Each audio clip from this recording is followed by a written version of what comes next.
Alright, kindergarten, this is Miss Gaddis again. I just saw your rainbow lines that you did. They look great, and so we're going to move on to another project. You're about to learn about an artist named Romero Bearden, and he paints using patterns and colors. And all a pattern is something that repeats over and over again. So this is an example of what we're going to be doing next. You can see I have lots of patterns and colors in here. So there's a pattern here of squares, and they repeat over and over again. And then here's a bunch of hearts in a pattern and polka dots. And look, we even did some of the lines that you learned about in your last project: wavy lines, curly lines, and zigzag lines. And so all a pattern is something that repeats over and over and over again. So we are going to use colors and patterns to make an artwork that looks like the artwork that Romero Bearden uses and did.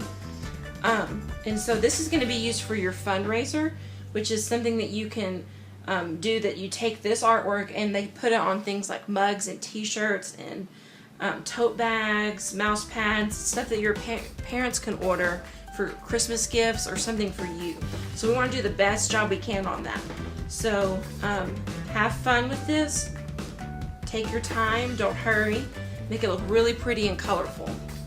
I can't wait to see these when I get back. Alright guys, so we are doing a project for our fundraiser, which is a really cool thing where you can order things with your artwork on them. So we're going to do the best job we can. And you just got done learning about Romero Britto and how he uses patterns and colors to make really cool artwork. So we're going to do something very similar with our patterns.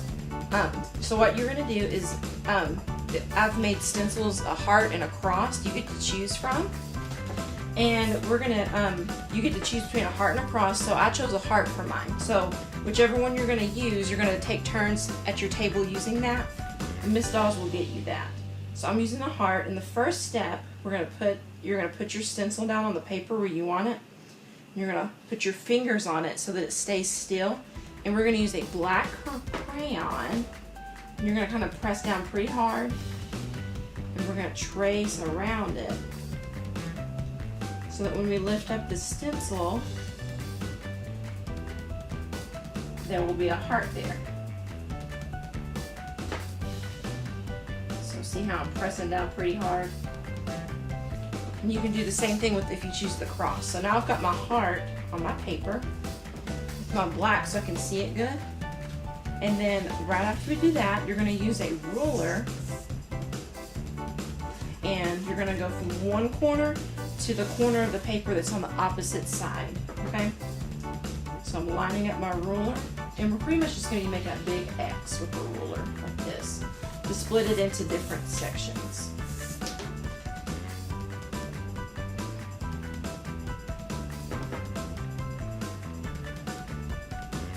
Alright, so that's what you're going to get. And that is step one of our pattern project. Okay guys, now we're going to add patterns inside of the different sections that we made. And so like we talked about earlier, a pattern is something that repeats over and over again. So it can be anything. It can be circles, so I might want to do circles in here. I'm using crayons and I'm pressing down really hard. So this is my circle pattern.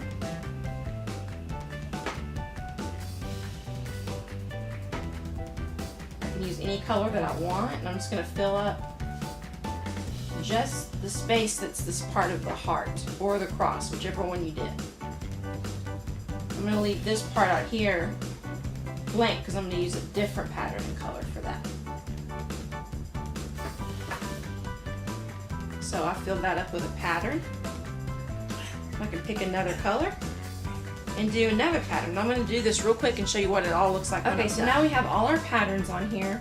You can see I did things like squares, hearts, stars, circles, zigzag lines, wavy lines, which are what we just learned about in our first project. There's some curly lines and some straight lines, kind of like, and all of these patterns are kind of like what Romero Bearden does on his project. And his artwork is full of patterns. So we've got lots of patterns on ours, and it kind of looks like some of the things you might have seen that he does. So our next step is going to be to paint this with our watercolor paint, which I know you should also be good at because we've also done that already. So we're going to move on to step 2.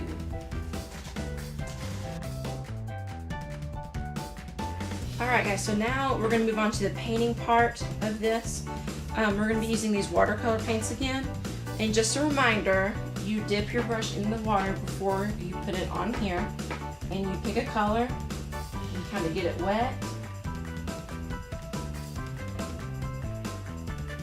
Until it's kind of wet, and then you can paint with it. We never take our brush and smush it and press it down real hard, okay? We paint everything pretty nice and neat, and we treat our brushes nice and neat, kind of like ballerinas dancing on their toes. They dance like on their toes. They don't smush their butts around on the ground. So that's how we treat our brushes. So when we're painting this, start kind of like in an outline. Go around the edges first to make sure you stay in the lines. And you can paint right on top of the crayon because crayons have wax in them, and so water doesn't stick to wax, and the water in the paint won't stick. So I'm painting right over my stars, and you can still see it. I can still see them. So I'm painting just the heart parts first. So I'm going to paint all the parts of the heart in different colors. And then I'm going to paint the background, which is what's behind the heart, with different colors. So every little piece should be a completely different color. You can paint right on top of the patterns. So I'm going to do that, and then I'm going to show you what the whole thing looks like completed. Okay guys, so now I've got all my watercolor paint done. You can see how I painted each section of the heart with a different color, and then the background section's a different color. So you can still see the heart. It's kind of camouflaged though, with all the different patterns and colors. So it's kind of an abstract type of art, which means that it doesn't look exactly like what it is. It's kind of confusing when you first look at it. So remember, this artwork's like Romero Britto's artwork, where it has patterns, which are things like colors and shapes that repeat over and over and over again. So you can see like these squares are over and over again. The hearts are over and over again. All the patterns repeat over and over again. That's what a pattern is. And I took my time and I made sure the paint was really smooth and there's no white showing through. And I stayed inside the lines. So that's what I'm looking for, is the patterns, the really nice paint job, staying inside the lines, making it look really nice and neat. And so now you've learned about different types of lines and patterns. And you can also make patterns with the lines you learned in the last project. So I want you to do your best job on these because these are going to be something that your parents can order. So you want them to be proud of your artwork when you bring it home. Alright, so have fun painting and making patterns, and I can't wait to see these when I get back.